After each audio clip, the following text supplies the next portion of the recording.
This is hilarious. Blinken is telling Abbas that the U.S. backs steps for a Palestinian state to be created, yet the United States is doing everything it can to support Israel and the destruction of Gaza and the West Bank because Israel funds and supports terrorists that go into the West Bank, kill Palestinians, and take their land. And ABC correspondent in Jerusalem, Jordana Miller. Jordana, tell us a bit more about what came out of Blinken's talks today and throughout these past few days of diplomacy. Well, the U.S. Secretary of State urging Mahmoud Abbas to institute and begin reforms of the Palestinian Authority. The United States wants to see the Palestinian Authority play a leading role in governing Gaza after the war. And to do that, there's many things that not only the United States, but other partners see as problems that need to be fixed. First of all, Mahmoud Abbas himself is ailing and old and deeply unpopular, and he has not chosen a successor. He also hasn't held elections in about 15 years. The United States is looking to Abbas to kind of get the Palestinian house in order, so to speak, months even before this war will end, so that it will be in some kind of shape to possibly take over the Gaza Strip. And that also includes. Will Blinken tell Bibi Netanyahu to start funding the Palestinian Authority instead of Hamas like Bibi Netanyahu likes to do? Because he's been funding Hamas through Qatar. Security issues, for example, the Palestinian police, who have really failed in many ways to control militants in the disputed West Bank, that the security forces really. Are you talking about the militant Israeli settlers that like to go into West Bank and kill Palestinians?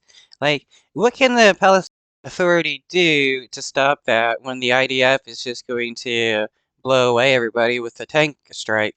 Really also need retraining, recruitment, et cetera, et cetera. So these are really a lot of institutional issues and governance and leadership issues that the Palestinian Authority is being asked to address the Americans. Now, even if the Palestinian Authority does all that and is promised a pathway to a Palestinian state, there's still obviously obstacles on the Israeli side. First and foremost, that Israeli Prime Minister Benjamin Netanyahu does not support the establishment of a Palestinian state. Yes, which is why he supports Hamas, because Hamas has done everything to stop the advancement of a Palestinian state.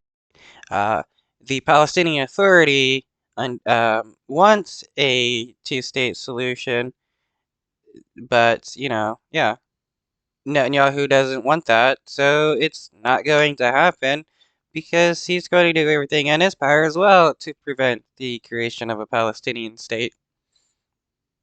Though we have to say that it's unclear if Netanyahu will be in power later when this war is over. And it may be that a more a unity government between some of the right wing parties and the center left wing parties may, in fact, support the Palestinian leadership in the Gaza Strip right now. Right, right-wingers in the Israeli government, the ones calling for a genocide of Palestine, is going to support a two-state solution. At least for the purposes of his base, Netanyahu says that is not an option. Now, Jordana, of course, this comes as there has really been no let up in the fighting in Gaza since the war began October 7th. What's the latest on the situation on the ground? Well, we're seeing the fighting remain very intense in southern Gaza. That is where Hamas's leaders are believed to be hiding, in the city primarily around Khan Yunis. Does the Israeli government even know where Hamas agents are hiding? Because it doesn't seem like it, which is why they're doing indiscriminate bombings. Also, they're doing indiscriminate bombings just so that they can kill as many innocent Palestinians as possible. And Israeli soldiers are engaged in fierce combat there. They're discovering tunnel shafts and weapon caches, as they did in the north. And they're also killing innocent men, women, and kids. And fighting there, it appears, will remain very intense. But in northern Gaza, there seems to be a real reduction in the kind of intense combat we saw over the last few months. Israel's pulled out troops, pulled out tanks, and this is all in line with what.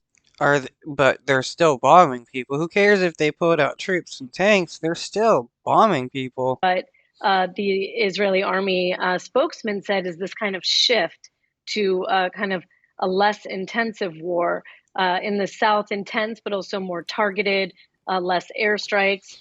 And all of this, again, we have to remember that the influence of the United States on this war is tremendous. They are supporting.